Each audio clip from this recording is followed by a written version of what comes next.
दो अजीम सल्तनतें थीं, एक मशरिक की तरफ और दूसरी मगरिब की जानिब। दोनों सल्तनतों के बादशाह ताकत, लश्कर और दौलत में बेमिसाल थे, मगर उनके दिल और सोच एक दूसरे से बिल्कुल मुख्तलिफ थे।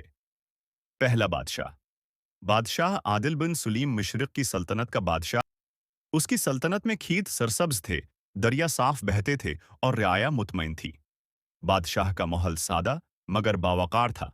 वो सुनहरी तख्त पर जरूर बैठता था, मगर उसके दिल में गुरूर न था। बादशाह आदिल हर हफ्ते एक दिन आम लिबास पहनकर बाजारों में निकलता, लोगों के दुख सुख सुनता, यतीमों के सर पर हाथ रखता और मजलूम की दाद रस्सी करता।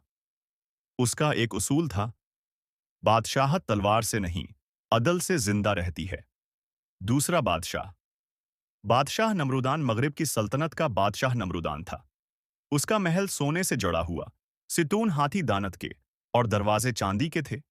उसके लश्कर की धमक से जमीन कांपती थी, मगर उसके दिल में रहम नहीं था, सिर्फ गुरूर था। वो खुद को खुदा का साया कहता, राया को गुलाम समझता और जरा सी नाफरमानी पर सख्त सजाएं देता। उसका कौल था, ताकत ही कानून है और मैं ताकत हूं। दो सल्तनतों का आमना सामना वक्त गुजरता गया। एक दिन मगरिब की सल्तनत में कहत पड़ा। लोग भूख से मरने लगे। नमरूदान ने गले के गोदाम बंद रखे और कहा, कमजोर मरने के लिए ही पैदा होते हैं। इधर मशरिक में भी बारिश कम हुई, मगर बादशाह आदिल ने महल का खजाना खोल दिया, गल्ला तकसीम किया, हत्ती की खुद सादा रोटी पर आ गया। नमरूदान के कुछ दाना मुशीरों ने मशूरा दिया, मशरिक के बादशाह से मदद मांग लो, वो नर्म दिल है। गुरूर में डूबा नमरूदान पहले हंसा, मगर जब बगावतें शुरू हुईं तो उसने मजबूरी में कासिद भेजा। बादशाह आदिल का फैसला कासिद जब मशरिक पहुंचा और सारी हकीकत बयान की तो दरबार में खामोशी छा गई। वजीरों ने कहा, यही मौका है, हमला करके सल्तनत ले लें।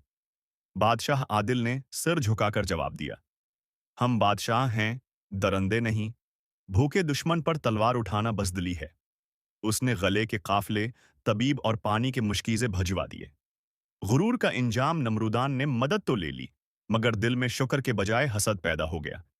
उसने सोचा, ये एहसान नहीं, कमजोरी है। कहत खत्म होते ही उसने मुशरिक पर हमले का ऐलान कर दिया। अजीम लश्कर रवाना हुआ, मगर कुदरत को कुछ और मंजूर था। रास्ते में शदीद तूफान आया, दरिया बिफर गए, बीमारियां फैल गईं। गुरूर में इंधा नमरूदान खुद लश्कर के साथ निकला, मगर एक रात खीमे में अचानक शदीद बुखार में मुब्तला हो गया। मौरख लिखते हैं कि उस रात वो पहली बार रविया और बोला, अगर मैं वाकई ताकतूर होता तो एक बीमारी मुझे यूं न गिराती। चंद दिन में नमरूदान मर गया। उसकी सल्तनत बिखर गई, महल खंडर बन गए। अदल की बका इधर बादशाह आदिल ने जंग के बजाय पनाह दी। मगरिब के लोग उसकी सल्तनत में आकर बस गए।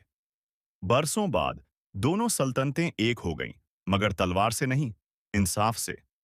आज 2000 साल बाद भी नमरूदान का नाम सिर्फ गुरूर की मिसाल के तौर पर लिया जाता है, जबकि बादशाह आदिल का जिक्र तारीख में अदल के चिराग की तरह रोशन है।